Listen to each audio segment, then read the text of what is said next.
Hi, I'm Spencer.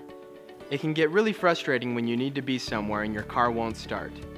There are several possible reasons your engine is having issues turning over. The battery might be dead or have battery corrosion. You may have a bad ignition switch or bad starter connection. You may have a broken or shorting coil wire. It may be a fuel system issue, possibly involving electrical connections. Other fuel issues include a clogged fuel filter or an issue with your fuel pump and relay. You might have a loose starter, faulty cold start valve, bad injectors, chipped flywheel or ring gear, or bad engine control unit or mass airflow sensor.